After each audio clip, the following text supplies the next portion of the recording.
오늘 하나님의 말씀 창세기 26장 12절에서 22절까지입니다. 우리 앞에 있는 17절부터 22절까지 말씀을 먼저 보도록 하겠습니다. 같이 읽읍시다. 시작. 이삭이 그곳을 떠나 그럴 골짜기에 장막을 치고 거기 거류하며 그 아버지 아브라함 때에 팠던 우물들을 다시 팠으니 이는 아브라함이 죽은 후에 블레셋 사람이 그 우물들을 메웠음이라. 이삭이 그 우물들의 이름을 그의 아버지가 부르던 이름으로 불렀더라. 이삭의 종들이 골짜기를 파서 샘 근원을 얻었더니 그날 골자들이 이삭의 목자와 다투어 이르되 이 물은 우리의 것이라 하매 이삭이 그 다툼으로 말미암아 그 우물 이름을 에색이라 하였으며 또 다른 우물을 팠더니 그들이 또 다툼으로 그 이름을 신나라 하였으며 이삭이 거기서 옮겨 다른 우물을 팠더니 그들이 다투지 아니하였으므로 그 이름을 르호봇이라 하여 이르되 이제는 여호와께서 우리를 위하여 넓게 하셨으니 이 땅에서 우리가 번성하리로다 하였더라. 아멘. 아멘. 우리가 지금 우물을 파는 것에 대해서 계속 살펴보고 있습니다. 우리 그리스도인의 삶은 하나님께서 이 우물이라는 단어에 굉장히 중요한 포인트를 많이 두셨습니다. 이제 지난번에는 우물이 파는 게 뭔가, 그것이 우리 안에 내 뱃속으로부터 성령이 나오는 것을 이야기한다. 이건 하나님의 원하심이었습니다. 우리가 물이 나오는 곳에 가서 물을 얻어먹는 정도가 아니라 누구든지 나를 믿는 자는 그 속에서 생수의 강이 흘러날 것이다. 이게 신앙의 굉장히 중요한 포인트고 어떤 면에서 굉장히 중요한 변화입니다. 우리는 그동안 약간 구약적 개념, 좋지 않은, 그래서 주일날 교회에 와서 목사님의 말씀을 듣고 그 물을 마신다, 이런 식의 생각을 많이 했었습니다. 하나님은 거기에 만족하지 않습니다. 거기서 끝나길 원치 않습니다. 여러분 각자 여러분의 배에서, 내 영혼 가장 깊은 곳에서 하나님의 성령이 끊임없이 솟아나서 내가 영원토록 목마르지 아니하고 늘 새로운 힘으로 새롭게 일하는, 또 새롭게 하나님께 다가가는 그런 존재로 우리를 다시 만드시고 우리를 그렇게 새롭게 하신 것입니다. 그렇기 때문에 우리 배 영혼 깊은 곳에서 이 우물을 파내는 작업은 굉장히 중요한 일입니다. 오늘 그러한 의미에서 구약에 나타난 이삭이 우물 팠던 사건들을 우리 같이 좀 보려고 합니다. 우리 성경을 보면서 그 의미를 자꾸 좀 찾아야 되는데, 여러분, 이삭이 우물을 팠다라는 이 사건을 기록한 이유가 뭘까요? 우리는 성경을 읽으면서 일반적으로 그냥 이삭이 우물을 팠구나, 그래서 목자들에게 물을 줬구나, 이삭을 우물을 잘 파는가 보다, 이런 객관적인 사실을 알려주기 위해서 이 성경을 기록했을까요? 그렇지 않겠죠? 많은 일 중에 이것을 기록한 이유에는 분명히 뭐가 있을 것입니다. 아예 뒷줄 라인에 불을 끄세요. 제일 뒷줄 한 줄만 끄세요. 아니야, 그거 아니고요. 네, 됐어요. 조금 어두워도 이게 낫죠? 깜빡이는 것보다. 네, 좋습니다. 어디까지 했죠? 우물 파는 것의 중요성. 우리는 예수 그리스도를 믿을 때 굉장히 지금 합리주의 시대, 또 계몽주의 이후의 영향을 받은, 내가 지식으로 받아들이면 그것이 믿는 거다라고 착각하고 있는 이런 생각 속에서 이게 굉장히 얄팍한 것입니다. 우리의 수박 겉핥기만 하는 그 정도인데 정말 깊이 있는 우물을 파지 못하고 그리스도인 되어짐의 그 깊이 있는 은혜와 축복을 전혀 누리지 못하고 있는 안타까움을 봅니다. 그래서 이제는 다시 한번 정말 그 우물을 파는 게 무엇인지를 보기를 원합니다. 자, 우리가 본문 읽었던 창세기 26장 17절부터 19절 다시 봅시다. 시작. 이삭이 그곳을 떠나 그랄 골짜기에 장막을 치고 거기 거류하며 그 아버지 아브라함 때에 팠던 우물들을 다시 팠으니 이는 아브라함이 죽은 후에 블레셋 사람이 그 우물들을 메웠습니다. 이삭이 그 우물들의 이름을 그의 아버지가 부르던 이름으로 불렀더라. 이삭의 종들이 골짜기를 파서 샘 근원을 얻었더니. 아멘. 우물을 팠다라는 얘기는 지금처럼 수도가 많이 나오는 이런 시대가 아닌, 특히 이제 양들을 치고 또 이 광야에서 살아야 하는 이 족속들에게는 이 셈은 생명과 같은 것입니다. 하나님이 이삭에게 축복하심으로 그가 그랄 골짜기에 장막을 치고 거기에 거류하면서 물이 필요한 거죠. 이거는 목마르다 물 좀 먹어볼까 이런 이야기가 아니고 그들의 존재에 있어서 굉장히 중요한 문제에 걸린 거죠. 물이 없으면 죽습니다. 그들이 치는 가축들도 물이 없으면 금방 죽게 되어집니다. 그럼 목자가 양을 키울 때 물론 초목을 먹이는 것도 중요하지만 물이 어디 있는지를 알아야 합니다. 그럼 이것은 우리의 영적으로 너무나도 중요한 의미를 갖고 있습니다. 우리도 영혼에 물을 길러낼 줄 알아야 됩니다. 그 물이 어디서부터 나왔는지를 또한 봐야 하는 것입니다. 우리 개신교의 역사는 어떤 의미에서 이 샘이 우물이 계속 터졌던 역사입니다. 루터가 종교개혁을 했습니다. 우리 종교개혁의 후예라는 거 아시죠? 저 어렸을 때 교회 다니면서는 종교개혁 얘기를 참 많이 들었습니다. 그래도 잘 이해가 안 됐던 많은 부분들이 있었는데 1517년에 루터가 95개 조항의 반박문을 내면서 종교개혁이 스타트가 됐습니다. 1517년. 올해가 몇 년이죠? 2016년. 그럼 지금 몇 년 만입니까? 계산되시나요? 2016 빼기 1517. 499년이 아니라 500년째 해입니다. 올해가 500년째 되는 해입니다. 그래서 루터가 종교개혁을 일으킨 일이 얘기 많이 들었습니다. 제가 또 신학교를 들어가니까 그 종교개혁에 대한 이야기를 엄청 하더라고요. 그때 못 들어봤던 인물들이 나오기 시작하는 거예요.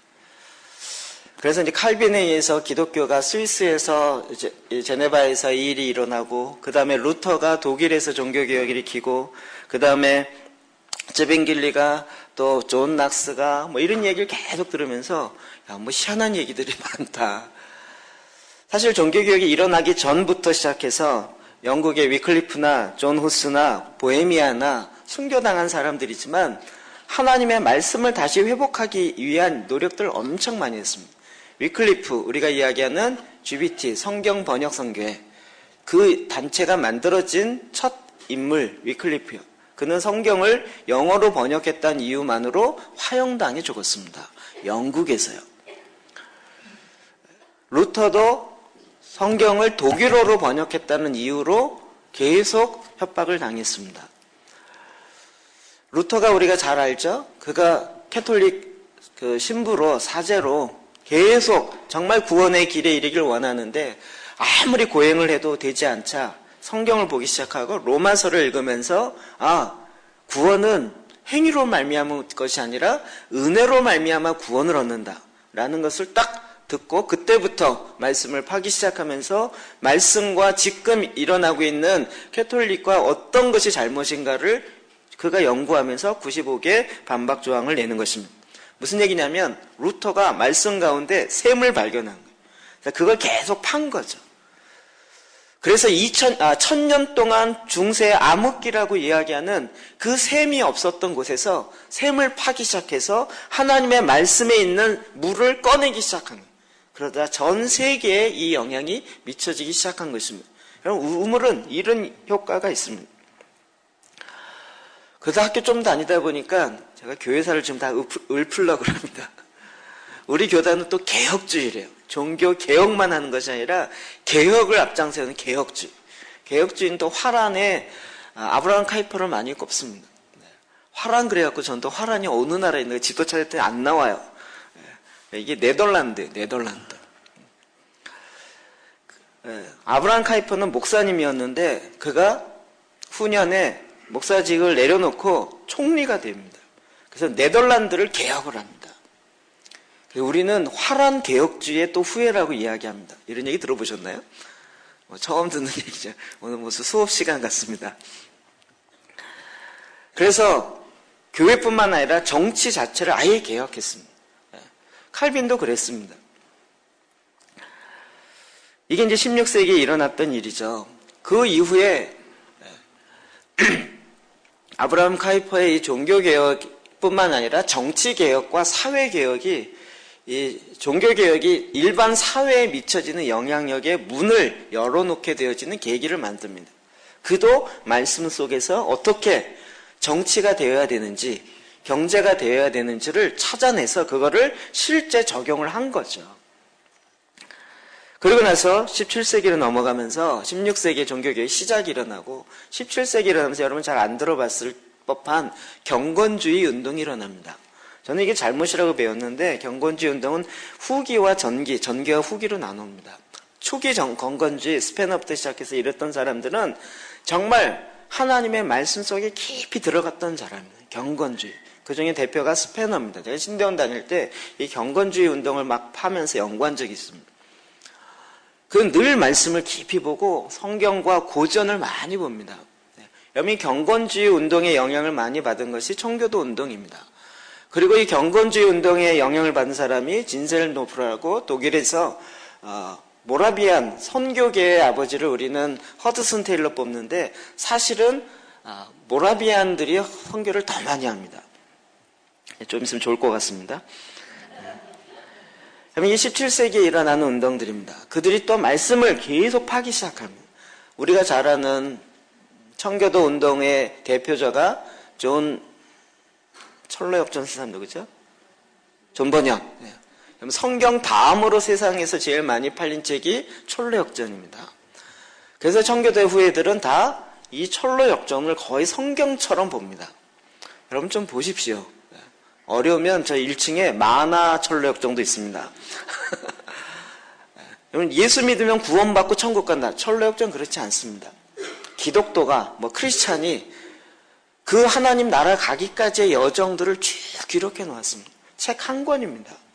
그거 볼 때 굉장히 많은 도움을 받습니다. 그 당시 종교개혁하고 그 당시 개혁주의 일으키고 경건주의 운동하면서 우리가 어떻게 살아야 될지에 대한 것들이 책으로 뚝뚝뚝 나왔습니다. 또 오늘날 크리스찬처럼 책 안 읽는 크리스찬이 없습니다. 그냥 죄송한데 사형리 정도만 알면 예수 믿고 구원받고 천당 간다 이렇게 생각하는 아주 얄팍한 그 구원의 깊이 못 들어가고 껍데기 정도 만지는 정도의 물론 구원의 은혜는 정말 그렇게 값없이 주시는 하나님의 은혜입니다. 값싸다는 얘기가 아닙니다. 그 영향으로 이제 그 경건주의 운동이 박해를 받으니까 청교도 운동과 같이 영국에서 일어났던 경건주의는 저희 스위스 이쪽에서 일어납니다. 그러니까 이제 미국으로 도망갑니다. 미국에 가면서 이제 청교도 운동이 꽃을 핀다고 하죠. 그러면서 18세기에 그 청교도 운동에 의해서 1차 각성운동, 2차 각성운동. 여러분 옛날에 설교 들었을 때 목사님들이 무디가 어떻고 찰스 피니가 어떻고 이런 얘기 많이 하지 않았어요? 그분의 설교집이 굉장히 목사님들 세계에 많이 퍼져 있어갖고 무디, 1차 각성운동의 아주 핵심이 되었던 조나단 에드워드 위필드.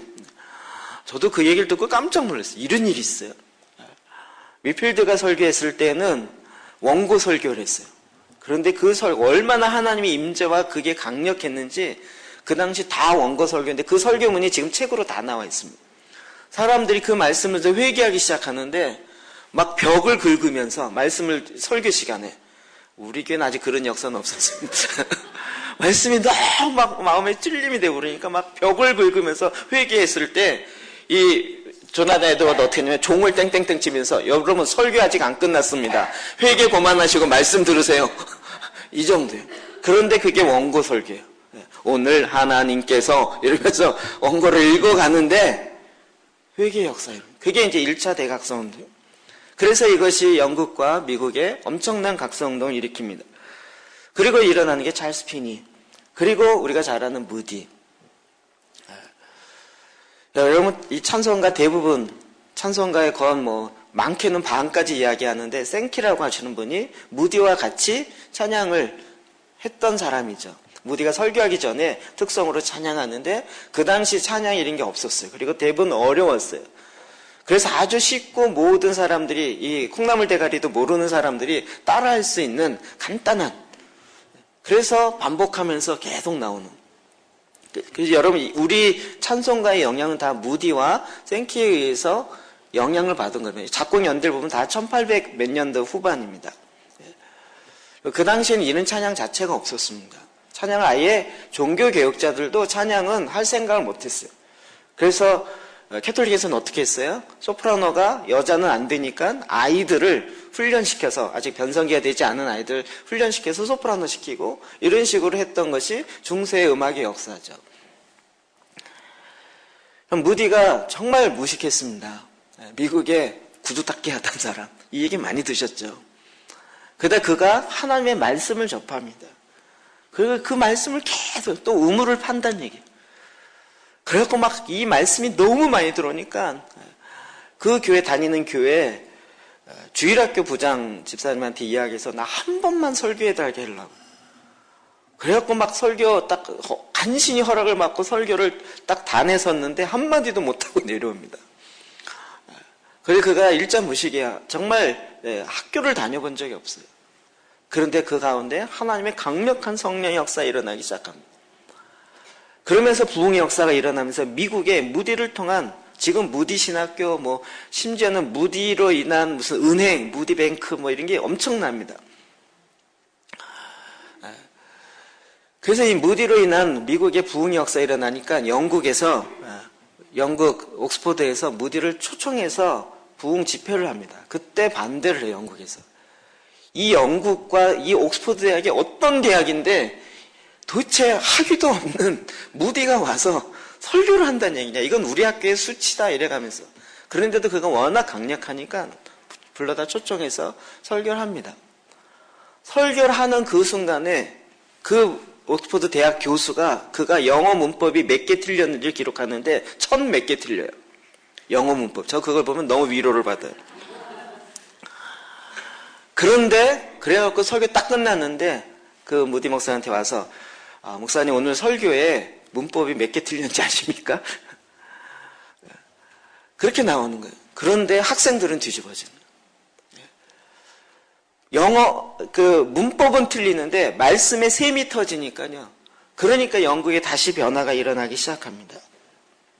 그 직전에 있었던 것이 또 웨슬리의 부흥입니다. 웨슬리 같은 경우도 영국에서 일어나죠. 그가 옥스퍼드 다니면서 옥스퍼드 7일이라는, 캠블리지 7일이라는 그걸 하죠. 그래서 7명의 학생들이 모여서 우리가 어떻게 하면 경건하게 살 수 있을까? 어떻게 하면 말씀대로 살 수 있을까? 그래서 어떻게 하면 하나님이 주시는 이대로 정결하게 살 수 있을까? 그래서 맨날 어떻게 묻다가 경건하게 사는 7가지 방법, 하나님의 독서에 온전하게 들어가는 8가지 방법, 이런 걸 계속 만들어냅니다. 캠브리지 다니까 머리가 워낙 똑똑하니까 그 7명이 홀리클럽이라고 다 말씀을 영어요. 그래서 웨슬리가 감리교를 창시했다 그러는데 그가 영어 이름이 뭡니까? 메소디스트입니다. 메소드, 방법이요.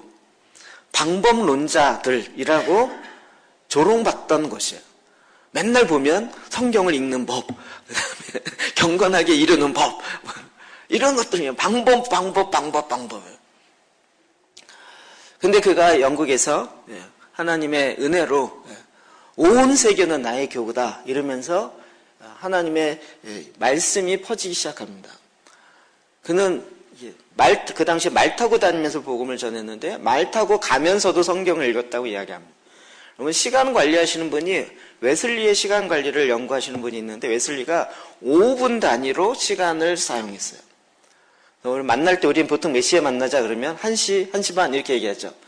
웨슬리는 안 그러고 시간표를 딱 보고 1시 15분 이렇게 만나요. 우린 대부분 1시간 단위나 30분 단위로 쓰는데 그는 5분 단위로 시간을 계획 써서 요 5분 동안 말씀 어디를 볼 것인가 이렇게 하면서 썼다는 거예요. 그 17세기부터 시작해서. 그다음 이 영향이 또 미국으로 넘어가면서 이제 19세기에 부흥, 1차의 각성, 2차 강성, 그리고 20세기에 이제 부흥 운동이 일어나기 시작합니다. 그것이 1904년 아주사 부흥부터 시작되는 1905년 웨일즈 부흥, 4년의 웨일즈 부흥, 5년의 미국, 웨일즈는 영국입니다. 5년에 LA 아주사 거리에서 일어났던 시몬 흑인 목사님을 통해서 일어났던 그 1905년의 운동, 1906년에 영국에서 일어났던 부흥, 그리고 1907년에 지도에 잘 나타나지도 않았던 한국, 코리아, 평양에 일어났던 부흥, 그래서 평양 대붕 이렇게 일어나는 겁니다. 네. 이게 다 그게 뭐냐면 또다시 우물이 터진, 샘이 터진. 이 사람들이 그 샘을 먹으면서 막 삶이 막 바뀌고 변화되기 시작해요. 이게 또 쫙 퍼져갑니다. 그러다가 다시 20세기로 들어오면서 2000년대로 들어오면서 1900년대 들어오면서 은사주의 운동이 일어납니다. 말씀을 보니까 하나님 우리에게 권세가 있다 그런다. 이 말씀이 하나님 은사가 있다 그런다. 그래서 이제 은사주의 운동이 일어나고 그것이 이제 1940년 50 그때 이제 스미스 위글리스나 그다음에 케네스 헤겐 목사님이나 이때 활동했던 분이에요. 그런 분들이. 그래서 그 영향을 받아서 한국에도 어마어마하게 퍼져간 것이 여의도 순복음교회를 중심으로 해서 케이스마틱 운동이 그때 엄청나게 퍼졌습니다. 역사가 100년 간신히 됩니다. 그리고 나서 무디에 의해서 학생들이 퍼지기 시작하는데 그게 SVM 운동이라고 스튜던트 볼런티어 미션이라고 선교 자원 운동이 일어나기 시작합니다. 이게 무디가 헐먼산 집회라고 어느 그 산의 기도원에서 100명 신학생을 모아놓고 집회하는데 이곳에서 선교사가 나오지 않으면 내가 집회를 멈추지 않겠다 이러고 집회를 합니다. 마지막에 선교를 조인하는 사람이 언더우드 아펜셀러입니다. 그 영향을 받아서 한국에 선교사가 들어오는 거예요. 그러니까 한국에 복음이 들어온 건 이런 흐름 속에 샘이 터지고 이 샘의 물을 마신 사람들에 의해서 퍼져갔던 거예요. 여러분 의외로 잘 들으시네요. 안 저러시고. 네, 재밌으세요? 저는 이런 걸 볼 때마다 내가 모르는 거 나오면 막 파기 시작하는 거예요. 제가 이런 거 다 하나씩 팠던 이야기들입니다. 이런 거 그냥 준비 안 해도 그냥 머릿속에 있는 것만 툭툭 이야기해도 하루 종일 얘기합니다. 샘이 터진다는 거죠. 샘이 터져요. 그 샘이 터질 때마다 그 시대마다 암흑기를 뚫고 나가는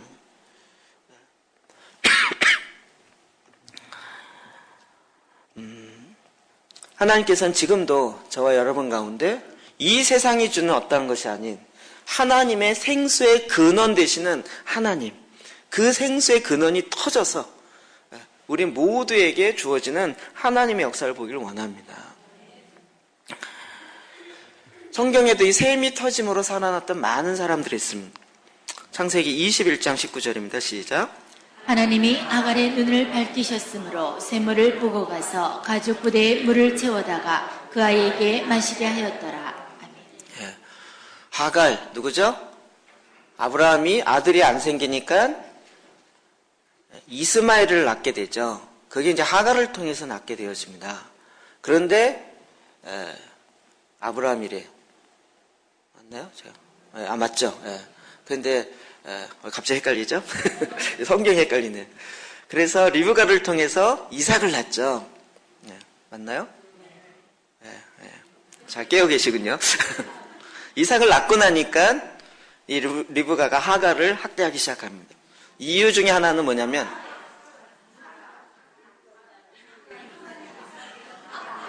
헷갈리죠 오늘?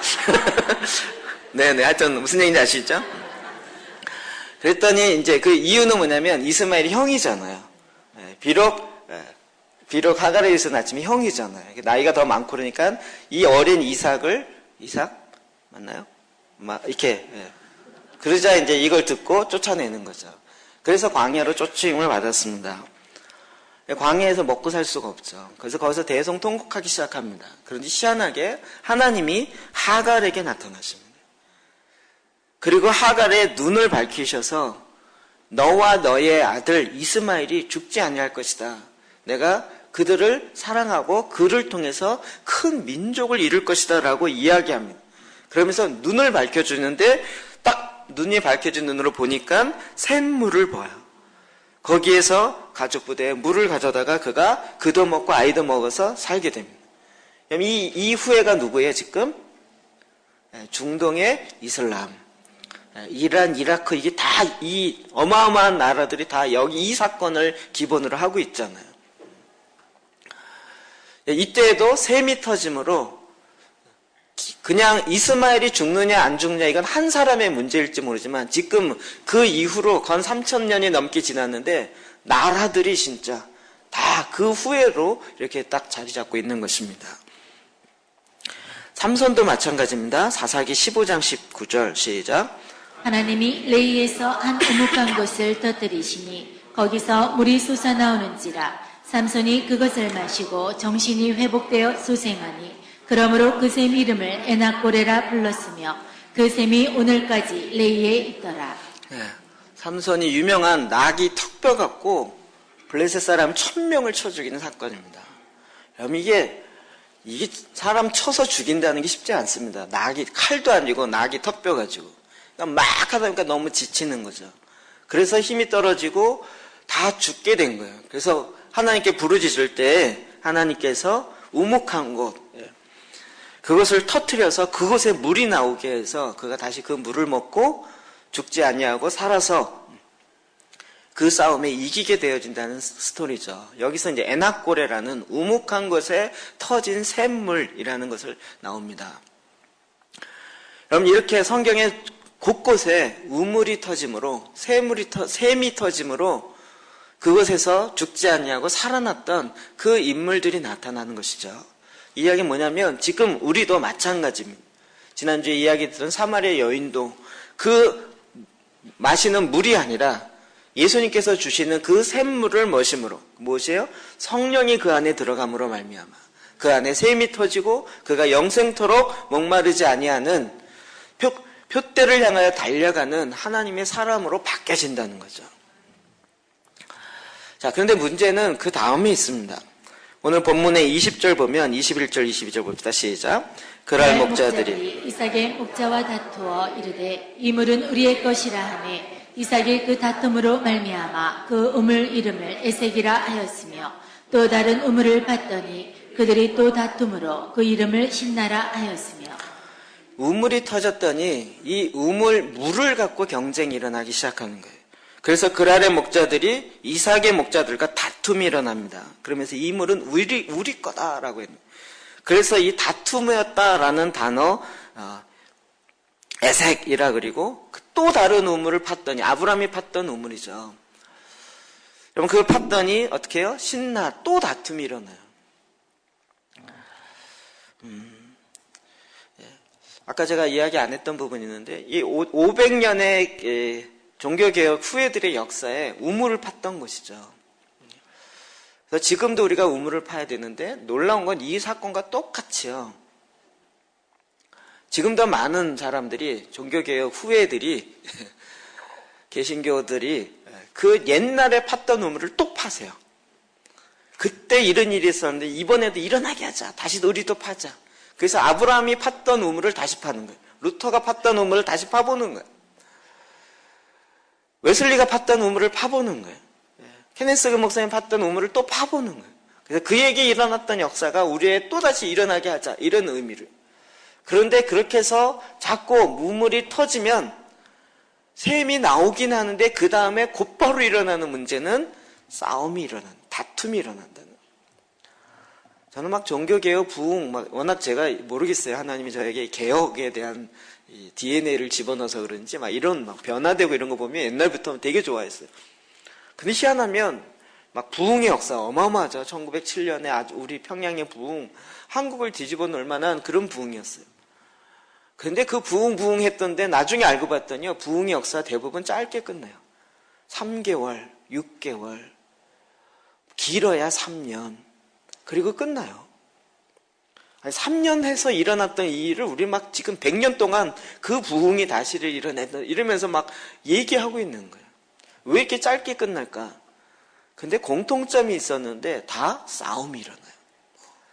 제가 웨슬레의 전기를 보면서 저는 굉장히 도전을 받았어요. 저는 장로교인데도 이런 여러 가지 책을 많이 봅니다. 웨슬레의 생애와 이걸 보는데 웨슬레는 절대 자기 평생 교단을 만드는 걸 원하지 않았어요. 허락지 않았어요. 그런데 그 후예들이 웨슬레를 추종하며 따라다녔던 그 그룹들이 웨슬레가 죽고 난 다음에 우리가 어떻게 할 것인가 이러면서 감리교라는 교단을 만들기 시작합니다. 루터교도 그렇고 장로교도 그렇고 모든 교단이 그렇습니다. 여러분 왜 이렇게 교단이 많냐 이 얘기를 하는데 이 탄생의 비밀을 알면 이해가 됩니다. 출생의 비밀. 옛날 저한테 한번 설명 들었어요. 옛날 처음에 종교개혁할 때는 모든 국가들이 다 캐톨릭에 대해서 대항하기 시작했어요. 그래서 프로테스탄트, 우리 지금에 의하면 대목군들이 된 거예요. 그래서 각 나라별로 이 캐톨릭에 개혁하는 입장에 서서 다 했습니다. 그래서 각 나라마다 이게 영향이 받쳐서 일어나기 시작했어요. 그래서 나름대로 종교개혁을 성공했습니다. 막 정말 목숨 거는 화형당하기도 하고 이러면서 박해 가운데 성공했어요. 그래서 각 나라별로 세워졌는데 이걸 다 뭐라고 그 당시 불렸냐면 개혁된 교회들이라고 했어요. 캐톨릭으로부터 개혁된 교회들. 그리고 나중에 보니까 이건 각 국가별로 세워졌는데 국가별로 다 모양이 좀 다른 거예요. 교리가 좀 다르고 교회 운영 체제가 달라요. 장로교는 장로에 의해서 운영돼요. 감리교는 감독에 의해서 운영돼요.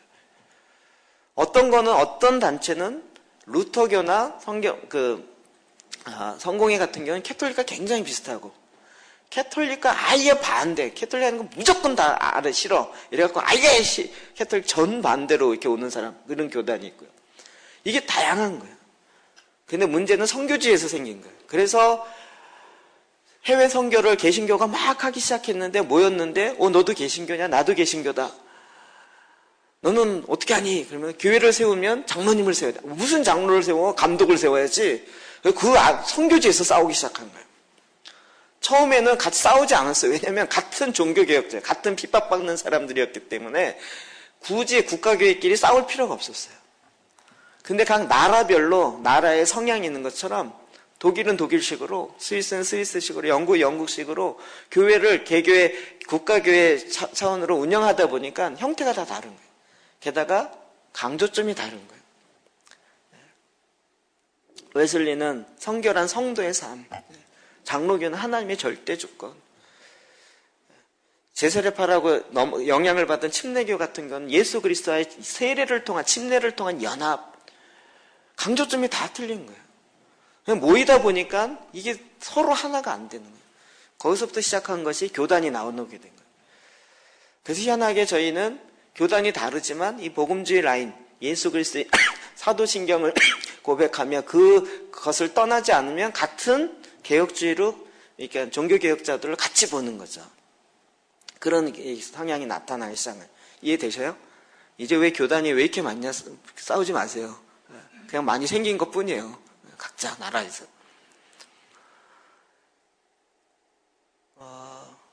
부흥의 역사도 그렇습니다. 아까 얘기한 것처럼 2년, 3년 만에 끝나요.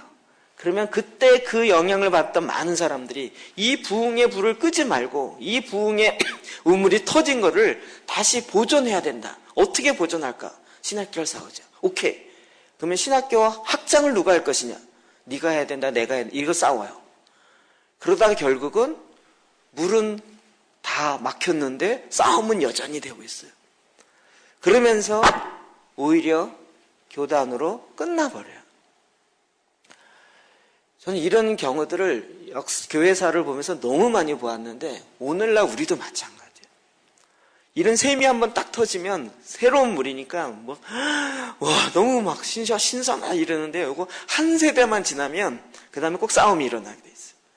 왜냐하면 이 셈이 터지면 거기에 돈이 생겨요. 이걸 갖고 장사할 수가 있어요. 좀 안 좋게 얘기하면 이거 신학교를 차려가지고 처음엔 신학교 그런 의미 아니에요. 신학교 돈도 안 받고 그냥 사명자를 길러서 복음을 전하는 자를 만들어내야 된다. 이래갖고 그냥 매겨가면서 신학교를 했는데 요즘 신학교는 돈 없으면 다니기 쉽지 않아요. 지금 전 세계에서 신학교 학생이 유일하게 정원이 넘치는 데가 한국뿐이에요. 미국은 정원 안 차요. 그래서 유학생을 많이 받으려고 그래요. 특히 한국에서.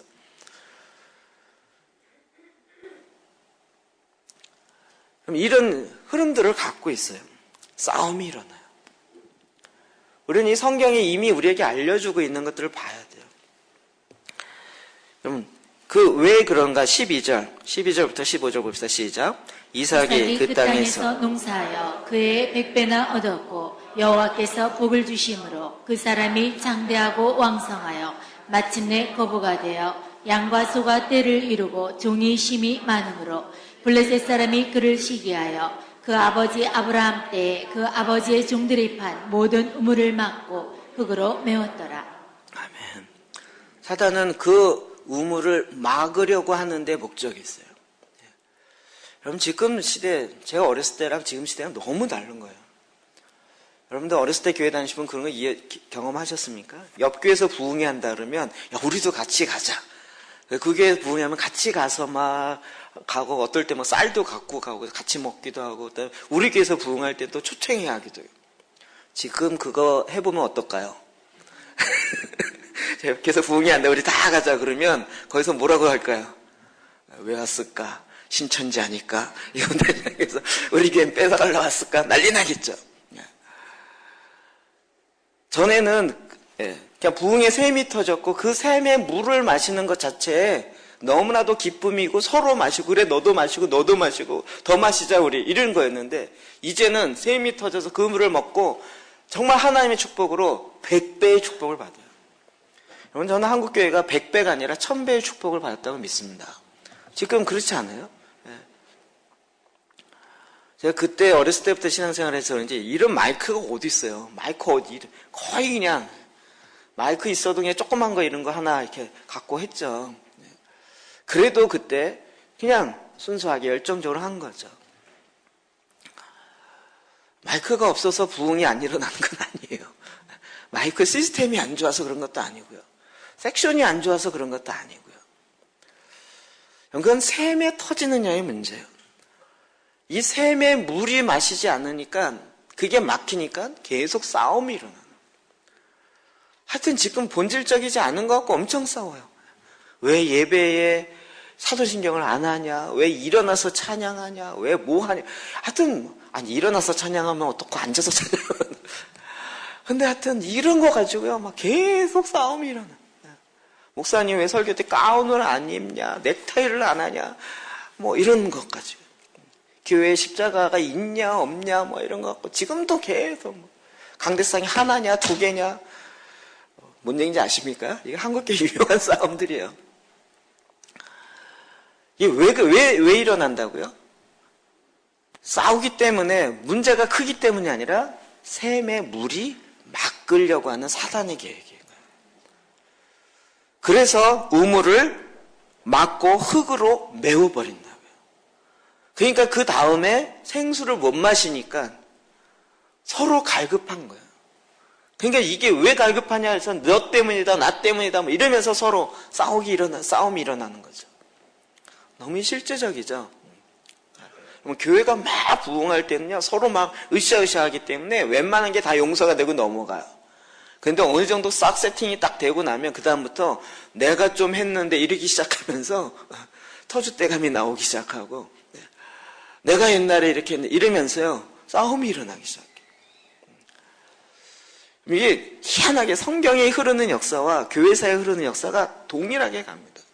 저는 워낙 교회 고민을 많이 한 사람이기 때문에 이런 것들을 보면 흐름이 딱딱 잡혀요. 싸움이 일어난다 그러면 그 싸움의 원인이 되는 사건 있죠. 이 사건이 문제 아니에요. 사탄은 결국 이 싸움을 통해서 우물을 막고자 하는 거예요. 모든 사람으로 하여금 샘물을 못 마시게 하려고요.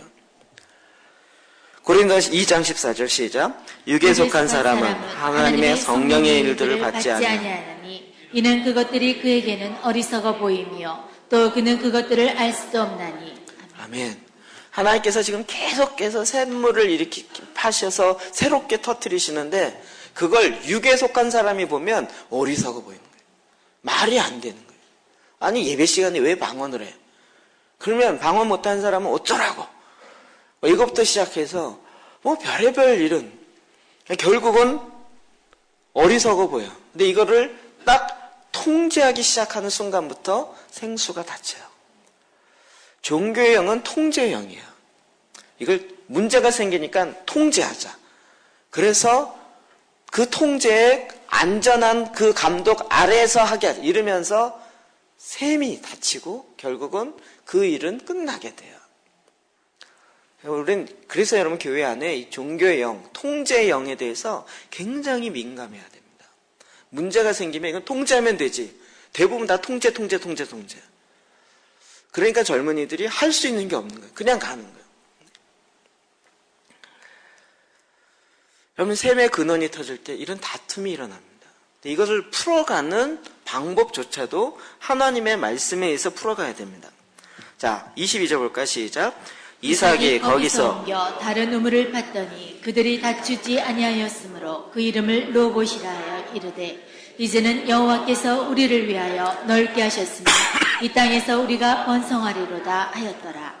이 셈으로 말미암아 계속 싸움이 일어나니까 이삭이 어떻게 합니까? 아예 셈을 팠던 곳이 아닌 전혀 새로운 곳에 가서 우물을 새로 파기 시작해요. 다른 우물을 팠더니 거기에 셈이 터지는데 여러분 그때 싸움이 일어나지 않아요.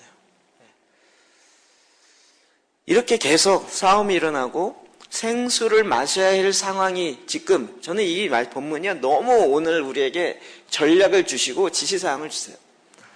지금 어떻게 해야 돼요? 새로운 우물을 파야 될 시점인 거예요. 과거에 팠던 우물을 다시 파는 게 쉬워요. 그리고 그걸 통해서 다시 옛날에 흘렀던 우물을 조금 더 길러낼 수는 있어요. 근데 그로 말미암아 계속 싸움이 일어나요. 이럴 때 정말 속된 말로 박 터져라, 머리 터져라 그러고 내 거다라고 싸울 것이 아니라 지금 새로운 우물을 파야 되는 거죠. 제가 이런 얘기는 너무 하고 싶은 게 많아요. 지금 막 빨리 끝내야 되기 때문에. 근데 새로운 우물을 어떻게 파냐 이 문제. 새로운 우물을 어떻게 파냐. 우물을 판다는 게 쉬운 것이 아니에요. 근데 하나님이 그것을 어떻게 파는지도 말씀 가운데 알려주셨어요. 예레미야 6장 16절입니다. 시작. 여호와께서 이와 같이 말씀하시되 너희는 길에 서서 보며 옛적 길 곧 선한 길이 어디인지 알아보고 그리로 가라. 너희 심령이 평강을 얻으리라 하나 그들의 대답이 우리는 그리로 가지 않겠노라 하였으며 너희의 심령이 평강을 얻어요. 마음이 평강. 다른 얘기를 하면 그 마음이 생수를 먹어요. 어떻게 하면 옛적 길, 곧 선한 길이 어디인지 알아보라. 옛 믿음의 선조들이 어떻게 우물을 파가지고 그 샘을 길렀는지를 보라는 거예요. 어떻게 됐어요? 전부 다 말씀 속에서 샘이 터지는 것을 그가 봤어요. 그래서 라틴어로 보다가 이건 안 되겠다. 이 물을 우리 독일 백성이 다 봐야 되겠다. 이래서 독일어로 번역하는 것 때문에 사형당해요. 잡혀가요. 화형당해요. 그래도 목숨 걸고 내 생명보다 이 하나님의 말씀이 생명이기 때문에 더 중요하기 때문에 번역해야 돼. 모든 우리나라 국민들은 다 이 샘물을 먹어야 돼. 이러면서 번역하는 거야. 결국 모든 샘의 근원 어디서부터 나옵니까? 말씀에서 나와요. 다시 말씀을 보게 하고 말씀을 읽게 하고요. 그러니까 지금 우리가 다시 우물을 파기 위해서는 우리의 옛적 길, 우리의 믿음의 선조들이 어떻게 우물을 팠는지를 봐야 되는 거죠. 그들이 팠던 방법을 보라는 것이 아니라 그 근원이 어떻게 했는지를 보라는 거예요. 여기에 가장 큰 대답은요, 초대교회입니다. 저는 이 초대교회에 대한 답을 얻고 너무 이제는 초대교회는 성경의 교회의 가장 모델이고 대표가 됩니다. 요즘 이야기하는 유대인과 이방인이 하나 되는 원유맨 처치 한 세 사람. 여기 초대교회가 한 원유맨 처치예요. 유대인과 이방인이 같이 하나 되어서 오직 예수, 박해 가운데서도 승리하는 교회, 초대교회예요. 그 어마어마한 2차 박해, 네로의 박해 속에서도 300년이나 걸치는 박해 가운데서도 굳건하게 살아가면서 오히려 거꾸로 그 박해자를 사랑하며 그 박해의 나라를 뒤집어버린 혁명이 아니라 사랑으로 초대교회예요. 그 믿음의 유산이 계속 흘러갔던 교회, 초대교회예요. 구약의 바탕 위에 서 있는 교회, 초대교회예요. 하나님께서 일으키는 새로운 교회, 그럼 초대교회예요. 그 당시 회당 중심의 교회, 회당 중심의 그 신앙의 패턴에서 이제 교회 중심의 패턴으로 그 흐름을 바꾸면서 연결하는 것이 초대교회예요. 초대교회가 어떻게 성경을 봤어요? 우리 이분 몰랐잖아요. 초대교회로 돌아가자 그랬는데 도대체 초대교회로 돌아가서 뭘 하겠다는 얘기냐? 초대교회 오순절의 역사가 있었죠. 놀라운 교회의 폭발적인 부흥의 역사가 있었죠. 선교의 역사가 있었죠. 교회사의 역사의 모든 걸 다 초대교회에 다 있어요. 유일하게 종말론을 갖고 마라나타 주 예수여 어서 오시옵소라고 계속 외쳤던 유일한 교회사는 초대교회예요. 그 이후에는 한 번도 종말론을 가지고 외쳤던 교회가 별로 없어요. 그거 외치다가 이단으로 많이 빠졌고요. 그리고 이단 정죄도 받았고요. 근데 초대교회에서 어떻게 우물을 팠냐는 거죠. 300년 동안 그 박해 가운데서 어떻게 바울은 그 우상을 섬기는 항구 도시 에베소에서 어떻게 그 도시를 바꿀 수 있었냐는 거죠.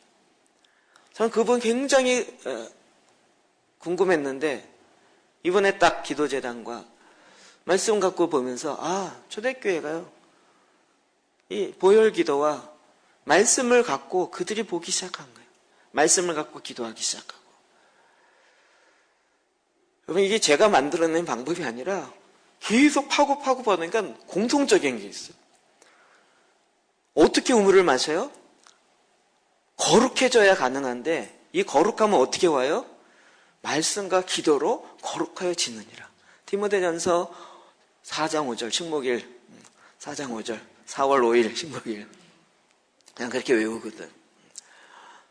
제가 그거 알고 나서 거룩해져야 된다는 거 알아야 되고 어떻게 하면 거룩해지지? 막 거룩 어떻게 고민하다가 그 성경을 그때 찾았어요. 10몇 년 전에. 성경에 이런 게 있어? 너무 쉬워요. 말씀과 기도로 거룩해지느니라. 외우기도 쉬워요.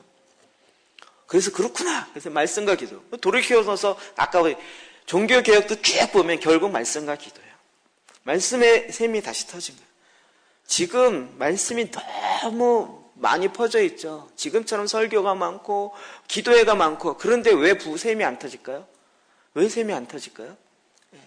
초대교회와 같이 읽지 않아요.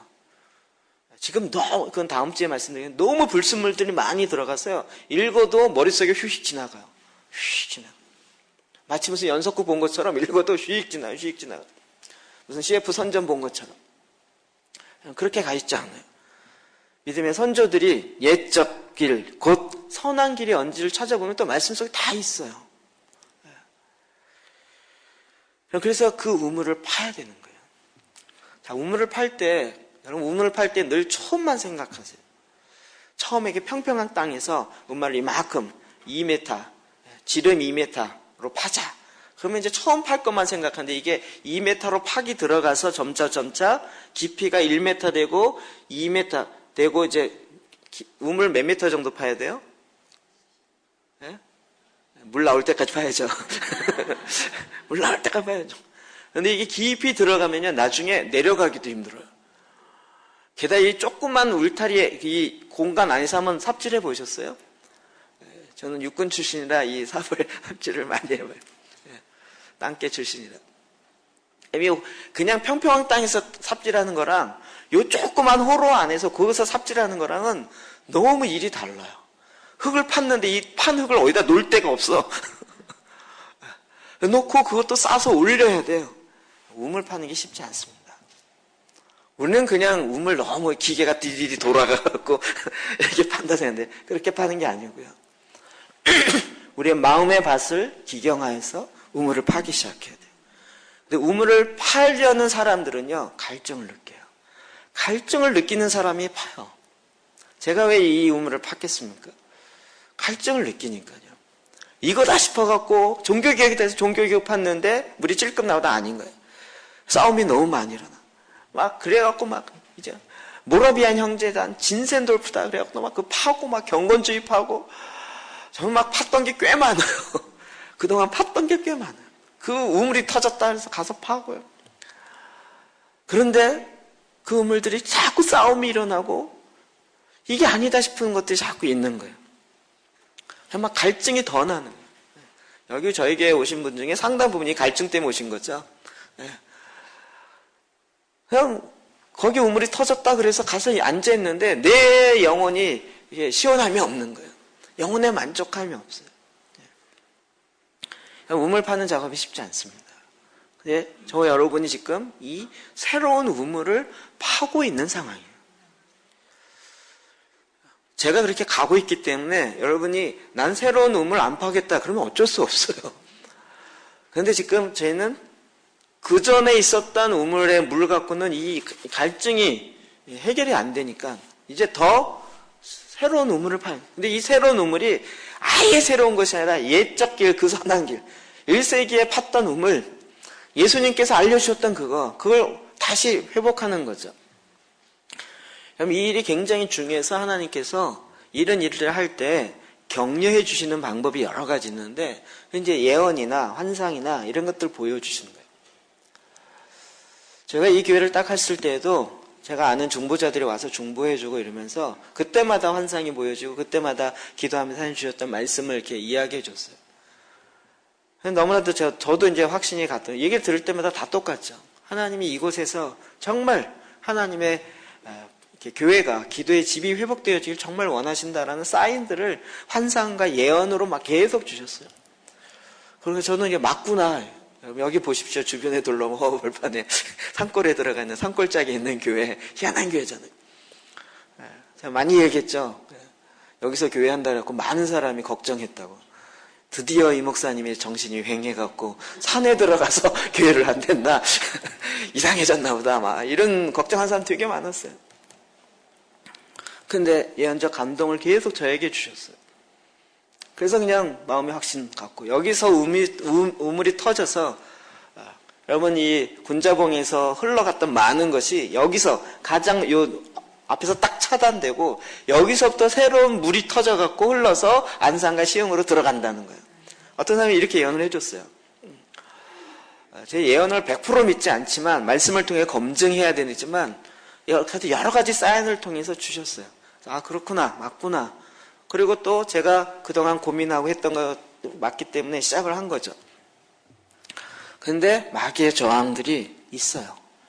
여러분 예상해야 돼요. 새로운 우물을 팔 때 사탄은요, 우물을 파졌으면 거의 막 싸움을 일으켜요. 근데 새로운 걸 파겠다면 어떡할까요? 못 파게 자꾸 막으려고 해요. 저항이 일어나요. 우리는 딱 마귀의 저항이 일어나는 걸 보면 어떻게 알으려고요? 제대로 하고 있구나. 이렇게 빨리 캐치하라고요. 아우, 내가 꼭 뭐 좀 하려고 그러면 이상한 일 생겨. 이러지 마시고. 막 기도 좀 하려고 그러면 꼭 이상한 일 생겨. 막 교회 좀 다니려고 그러면 우리 집안에 안 좋은 일이 생겨. 내가 교회 다녀서 그럼. 이건 그게 아니고요. 교회 다니기 때문에 사탄이 거꾸로 역사하는 거예요. 못하게 하려고요. 이건 돌파해야 돼요. 뚫고 나가야 돼요. 이제 와서 얘기지만 제가 여기 개척하고요. 1년 지난 다음에 저희 어느 목사님이 저한테 이 목사님 조심해요. 왜요? 그랬더니 이 근처에 무당이 많잖아요. 그 무당에서 한쪽에서 이 교회를 매일같이 저주하면서 저 교회 망해라, 저 교회 목사 죽어라 그러면서 찔러대면서 한다는 제보를 받았다는 거예요. 조심하라고. 내가 흠칫 그래요? 이게 좀 그래도 타격이 된다는 건 제대로 하고 있다는 뜻이네. 할렐루야. 왜 이랬죠? 여러분 그 당시 초반에 그런 얘기했으면 야 여기 다니면 다 찔림을 받겠다 이래갖고 지금은 뭐 전혀 상관없죠. 뿐만 아니라 이제 여기서 여러분요 경배하기 시작해야 돼요. 지난주에 얘기한 것처럼 우물물아 솟아나라 노래하기 시작하는 거예요. 여러분 이 여인이 사마리아 여인이요 예배에 대해 관심이 있었어요. 예배를 어디서 해야 되겠습니까? 사마리아 사람들은 그 사마리아 거기에서 그 다음에 그리심산과 그 에벨산이 있는 축복산과 저주의 산이 거기서 해야 된다 그래요. 그래서 이스라엘 사람들은 그 유대 사람들은 예루살렘에서 해야 된다. 어디서 예배를 해야 됩니까? 이 얘기는 어디서 이야기하면 참 예배입니까? 라는 갈등을 있는데 사람들은 어디다라고 이야기하니까 자꾸 거기에 현혹되는 거예요. 예수님이 뭐라 그랬죠? 참으로 예배할 때가 오는데 장소가 중요한 게 아니라 영과 진리로 하나님의 성령과 말씀으로 말미암아 예배하는 그때가 온다는 이 여인이 그 말씀이 터지기 시작하니까 하나님의 성령으로 터지기 시작한 거죠. 제가 왜 성령과 말씀을 늘 같이 이야기하냐면 성령 없이 말씀을 읽기 시작하면 자꾸 내가 복음을 만들어요. 성령께서 말씀은 성령에 의해서 기록됐잖아요. 우리는 축자 영감서를 믿잖아요. 기계적 영감설이 아니라 그 사람을 하나님의 성령으로 감동하셔서 받아 적게 한 게 아니고 그가 갖고 있는 문화적 배경과 이런 걸 다 갖고 쓰되 오류가 없도록 그렇게 썼잖아요. 그렇기 때문에 성경을 읽는 사람도 성령에 의해서 읽어야 성령께서 이 말씀을 통해서 하시고자 하는 것을 알지 내 머리로 읽어내기 시작하면 혼의 생각으로 하는 거예요. 이해 안 되면 제끼고 이거 내 마음에 안 들면 제끼고 그러면서 내 생각으로 성경을 보기 때문에 말씀을 봐도 안 들어오는 거죠. 이런 필터를 자꾸 없애셔야 돼요. 그러나 말씀을 말씀으로 생수로 받아들이려면 여러분이 성령으로 말미암아 예배하는 것들을 배우셔야 돼요. 그냥 예배, 웅장하고 멋있는 예배 이런 게 아니고요. 한 사람이 하더라도 하나님의 임재 가운데 들어갈 수 있는 이런 예배가 돼야 돼요. 제가 우리 조 목사님이나 여기 박 목사님 딱 올 때마다 하는 얘기 있어요. 악기 하나도 없고 기타 하나 갖고도 충분히 하나님의 임재 가운데 들어갈 수 있어야 돼요. 그냥 맨 목소리로 찬양해도 하나님의 임재 가운데 들어갈 수 있어야 돼요. 악기에 있어서 더 풍성하게 되면 좋지만 거꾸로 악기 때문에 방해가 될 수도 있어요. 이게 뭐냐가 상관없이 충분히 그럴 수 있거든요. 제가 젊은이 사역을 많이 했기 때문에 이런 일들은 너무나도 잘 알고 있어요. 그래서 정말 예배에 참석하는 방법을 배우는 게 아니라 내가 하나님을 예배하는, 내가 하나님을 경배하는 것을 배우기 시작해야 돼요. 그랬을 때 샘이 딱 터지면 야, 샘 터졌다, 돈이 오겠다 이게 아니라 우물물아 솟아나라, 목마른 자들아 다 오라 이게 되는 거예요. 지금 기독교계에서 뭐 하나 잘 되는 거 있다 그러면 딱 감추고 이거 다른 사람 가져가면 안 돼, 이건 내가 할 거야 이래갖고 이거 갖고 막 장사하려고 하는 게 너무 많은 거예요. 그래서 세미나 장사하고 이런 일들이 있는 거예요. 여러분 샘이 터질 때는 그렇지 않아요. 샘이 터질 때는 계속 솟아나니까 막 줘도 상관없어요. 주면 줄수록 더 좋아. 막 사람이 멋지고 막 해결됐다는 얘기 들으면 막 기분이 더 좋아. 막 줘도 샘은 계속 나오기 때문에 주는 걸 아까워하지 않아요.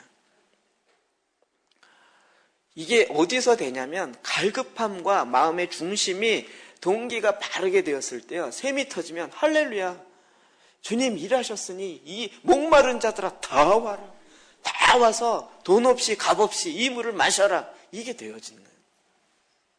이거 우리 교회 프로그램입니다. 이거 아니고요. 그럼 말씀 기도가 우리 교회 프로그램입니까? 저는 그렇게 이야기한 적이 없어요. 어느 교회든지 오십시오, 가져가십시오, 복사해 가시고 다 가져가시고. 그럼 이 책자, 말씀으로 기도하기 책자, 제사한 기도 저거 그냥 정말 실비만 받고요. 그냥 주니까 거저 가져가서 보지도 않으면서 달라는 사람 너무 많아. 그래서 딱 실비만 받고, 아니면 유튜브, 아니 저희 교회 홈페이지에 무료로 다운받아서 할 수 있어요. 그렇게 하십시오. 다 그냥 오픈해놓고 다 가져가십시오. 왜요? 샘이 터지기 때문에요. 그럼 일단 그 물줄기가 터지면 포기하지 마요. 왜냐하면 이게 중간에 가다가 포기한 사람 많아요. 이게 막 터지기 직전 막 50%가 아니라 75%, 90% 거의 다 갔는데 이제 막 마지막 지침이에요. 그러다 한 번 더 어려움이 오면 금방 포기하는 거예요. 우리는 그럴 때까지 하는 게 아니고 어떻게 해요? 터질 때까지 파는 거예요. 물을 몇 미터 파요? 터질 때까지. 내 인생에 샘이 터질 때까지 파는 거예요. 여러분, 이 삽질이 제일 힘들어요. 노가다 중에 이 삽질하는 게 보통 힘든 게 아니에요. 그러나 터질 때까지 파기 시작합니다. 여러분, 이것이 어려운 게 아니고요, 그냥 근본으로 돌아가는 거예요. 마태복음 4장 4절 봅시다. 시작. 예수께서 대답하여 이르시되 기록되었을 때 사람이 떡으로만 살 것이 아니요 하나님의 입으로부터 나오는 모든 말씀으로 살 것이라 하였느니라 하시니. 여러분, 어떻게 살아야 될까 계속 고민하시죠. 근데 그걸 고민해봤자 답이 안 나와요. 내가 아무리 좋아도, 머리가 좋아도 나는 어떻게 살까 이걸 고민하고 답이 안 나와요. 사업은 어떻게 할까, 가정은 어떻게 할까, 아무리 고민해도 답이 안 나와요. 근데 어떻게 살아야 되는지 성경에 답이 나와요. 어떻게 살아야 된다고요? 하나님의 입으로부터 나오는 모든 말씀으로 살아야 돼요. 너무 당연한 얘기, 너무 쉬운 얘기고 너무 다 아는 답인데 알면서도 안 해요. 게다가 이게요, 하나님의 입으로부터 나오는 그 말씀으로 말미암아 살아가는 이것이요, 어렵다라고 생각해요. 그렇지 않고 여러분에게 갈증함을 잘 왜곡되어 있기 때문에 그래요. 그럼 이 사건은 어디서부터 나온 거죠? 예수님이 시험 받을 때, 마귀의 시험 받을 때 딱 성경을 인용한 거죠. 어떤 성경이요? 이스라엘 백성들이 출애굽해서 만나 사건이요. 만나 사건. 자, 이거 봅시다. 출애굽기 14장 6절 시작. 그때 여호와께서 모세에게 이르시되 보라 내가 너희를 위하여 하늘에서 양식을 비같이 내리리니 백성이 나가서 일용할 것을 날마다 거둘 것이라. 이같이 하여 그들이 내 율법을 준행하나 아니하나 내가 시험하리라. 40년 동안 만나가 내렸습니다. 우리는 성경을 읽으면서 자꾸 거룩한 상상을 해보려니까요. 하나님이 일주일에 한 번 내리고 야 일주일치 다 걷어라. 그리고 일주일 만에 또 주라. 이러면 안 돼요. 꼭 매일 걷어야 돼요. 이런 상상은 안 해보셨죠? 근데 굳이 매일 내주셨을까요? 굳이 매일 가서 걷도록 한 달치를 한꺼번에 주시거나 아니면 주지 않아도 그냥 이만한 항아리 같은 거 딱 나눠주고 네가 기도하면 만나가 생길 것이다 이렇게 해주거나 뭔가 다른 방법으로 해서. 근데 그 방법이 아니라 매일 가서 만나를 거둬들이는 것을 훈련한 거예요. 이거는 하나님이 충분히 다른 방법을 할 수 있음에도 불구하고, 그러니까 하나님의 입으로부터 나오는 말씀으로 말미암아 살 것이다. 이게 어떻게 해야 돼요? 매일같이 나오는 그 말씀을 먹고 살아야 된다. 여러분 일주일에 한 번 먹어갖군요 이게 안 사라진다니까요. 제가 그렇게 강조하는 건 제가 일주일에 한 번씩 많이 해봤잖아요. 일주일에 한 번 갖고는, 일주일에 한 번 듣는 이 설교 말씀 갖고는 일주일을 살 수가 없어요.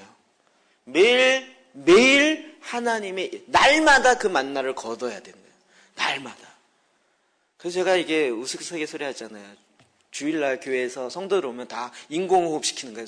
일주일 동안 숨만 쉬고 있어요. 오면 막 다 지쳐. 막 인사, 막 가슴 눌러가면서 후 불어가면서 막 간신히 숨을 쉬어. 그러면 또 나가면 또 그때부터 숨을 안 쉬기 시작해서 일주일 동안 숨 안 쉬다가 오면 또 인공호흡. 교회가 그렇게 가야겠냐고요. 물론 병원 중심의 교회가 그렇게 있어요. 그래서 계속 치료하고 계속. 그게 사명인 교회도 있죠. 그러나 정말 하나님의 군대로, 하나님의 승리하는 그리스도인으로 이 땅 가운데 살려면 날마다 하나님의 입으로부터 나는 그 말씀을 먹는 게 되어야. 이거는 해도 되고 안 해도 되고가 아니라 저희 교회가 뭐 특별하기 때문에 하는 이게 아니고요. 살기 위해서요. 그리스도인으로 승리의 삶을 살기 위해서는 이렇게 살아야 되는 거죠. 그래서 베드로전서 2장 2절 시작. 갓난아이들 같이 순전하고 신령한 젖을 사모하라. 이는 그로 말미암아 너희로 구원에 이르도록 자라게 하려 함이라. 우리는 자꾸 내 믿음이 성장하려면 어떡하나 이거 고민 많이 하면서 어떤 프로그램 가면 성장하냐 그러잖아요. 구원에 이르도록 자라게 할 수 있는 방법이 뭔가 이거 자꾸 찾잖아요. 성경은 뭐라고 얘기하고 있어요? 아이와 같이 순령하고 순전하고 신령한 젖을 사모하라는 거예요. 말씀을 사모하라는 거예요. 오늘도 또 10장을 읽어요. 이거 어떻게 읽어? 이렇게 하면 벌써 읽기 전에 질려요. 오늘 나에게 무슨 만나를 주실까? 이게 막 기대하는 마음으로 이렇게 보게 되면 그래서 마음을 벌써 기경을 해야 돼요. 야, 아직 3장이네. 아우고 이거 나머지 7장 어떻게? 이러면 벌써 이게 딱지. 저에게 이제 나오기 시작하는데 이제는 10장이 부족한 거예요. 읽다 보니까 이게 벌써 15장 읽었네. 아이고 아까워라. 이게 아니고요. 그냥 말씀 보다 보면 그냥 빨려 들어가는 거야. 그냥. 이게 10장이든 20장이든 그냥 나 끝까지 다 읽어야 돼. 이사야 끝까지 다 읽어야 66장까지. 이렇게 돼야 되는 거죠. 그 말씀 속에 그냥 그게 신령한 젖처럼 이게 먹다 보니까요. 아기가 우유를 빨 때 언제까지 빨아요? 다 먹을 때까지. 아껴뒀다가 이따 또 먹어야지. 이러지 않잖아요. 그냥 쭉쭉 빨아먹는 거예요. 이게 내가 구원에 이르도록 자라게 하는 하나님의 방법인 거죠. 요한복음 그래서 4장 14절 다시 봅시다. 시작. 내가 주는 물을 마시는 자는 영원히 목마르지 아니하니 내가 주는 물은 그 속에서 영생하도록 솟아나는 샘물이 되리라. 이게 하나님의 말씀의 능력이에요. 생명의 능력이에요. 그 말씀이 내 안에 들어가는데 이 말씀이 내 안에서 생수로 솟아나기 시작하는 거예요. 이 말씀이 이거였어. 저 말씀이 이거였어. 내 안에서요. 트랜스포머 같은 일을 일어나. 이 말씀에 이게 딱 붙고 저 말씀에 새로운 형태가 딱 돼. 이 말씀이 이거였어. 그럼 너무 풍성해져. 천재를 창조하신 하나님의 이 말씀이요. 이 안에 있어요. 이걸 머리로 기억해서 이게 아니고요. 여러분 먹어서 소화해내서요. 내 안에 이 장에서 뱃속에서 이게 소화내기 시작하면서 이게 피로 가기도 하고 힘으로 가기도 하고 근육으로 가기도 하면서 이게 막 일어나기 시작하는 거라고요. 머리로 생각으로 정리돼서 되는 게 아니고요. 그럼 들어오는 통로인 거죠. 그럼 이게 어려운 게 아니고요. 다시 근본이에요. 여러분 땅 파는 거 어려우세요? 무슨 대학을 나와야 땅을 팔 수 있는 무슨 훈련을 받아야 할 수 있어요? 그게 아니고요. 그냥 삽 하나 있으면 다 팔 수 있는 거예요. 물론 요령이 있겠죠. 좀 흙을 잘 팔 수 있는 사람도 있고 요령이 있긴 하겠죠. 그냥 좀 파다 보면 그것도 금방 생겨요. 그러면서 이 말씀으로 말미암아 내 배에서 생수가 터지기 시작하는 거예요. 찬양팀 올라오십시오. 그럼 이게 새로운 방법이 아니고요. 하나님께서 초기부터 알려주셨어요. 너희 자녀에게 부지런히 가시면 너희 마음에 새기고, 마음에 어떻게 새겨요? 계속 반복해서 새기는 거예요. 모세오경만 갖고도 계속 반복해 새기면서 하나님이 천지를 창조하신 목적부터 마지막 결론까지 쫙 답이 나오는 거예요. 어렵지 않아요. 우리는 자꾸 이렇게 인스턴트처럼 목사님 이렇게 딱 음식 다 요리하고 만들어갖고 레시피까지 해갖고 딱 이렇게 입에 딱 떠서 넣어주세요 이러는데요. 처음은 그렇게 하지만 그러다 보니까 평생 넣어줘야 돼요. 평생. 전 이런 거 왜 상상을 하죠? 다들 교회 오시면 입을 딱 벌리고 이러면서 막 한 사람이 열심히 막 넣어줘야 돼. 그래도 한 입 먹고 또 주세요. 그런데 벌써 아직 20명밖에 못 줬어요. 또 줘야 돼. 언제까지 박공장 하고 있겠냐고요. 이런 개념이 아니고요. 이제는 여러분 모두가 다 말씀을 먹고 하나의 입으로부터 나오는 이렇게 먹다 보면요. 이게 힘이 생기는 거예요. 그럼 내가 만들어 먹을게요. 내가 이거 쭉쭉 이제는 할게요. 이게 된다니까요. 어렵지 않습니다. 하느냐 안 하느냐 문제. 여러분 모르느냐 아느냐의 문제라고 생각하는데 여러분 이건 간단합니다. 모르고 아는 건 그냥 정보로 딱 지식이 전달되면 그만입니다. 근데 이것을 하느냐의 문제는 전혀 다른 과정입니다. 해내야 됩니다. 어떻게 하든지 이건 해야 되는 것입니다. 그래야 새로운 우물을 여러분 파기 시작합니다. 그럼 자꾸 남이 파놓은 우물에 가서 싸우려고 그러지 마세요. 내가 못 먹으니까 거기 가서 폐 뱉어가지고 나도 못 먹으니 너도 못 먹어라. 에이 이렇게 하지 마시고 우리가 그 우물을 같이 여러분 파기 시작합니다. 내 배에서 생수의 강이 솟아나요. 주님이 우리 모두에게 이렇게 되어지도록 만들어 놓으셨습니다. 이 우물을 다시 파기 시작하십시오. 다시 파기 시작하십시오. 여러분 파다 멈췄다 할지라도 다시 시작하십시오. 물이 날 때까지 지하의 깊은 곳에서 100m 파더라도 샘이 날 때까지 파기 시작합시다. 그 샘의 물에 딱 접촉되어 있는 그 하나님의 보좌로부터 흘러가는 생수의 강에 딱 접촉되기 순간부터 평생 솟아나는 아니 영원토록 솟아나는 그 샘으로 하나님께서 바꾸시는 것입니다. 그게 내가 되는 그게 우리가 되는 것이죠. 하나님 우리 모두가 그렇게 되기를 원하십니다. 같이 기도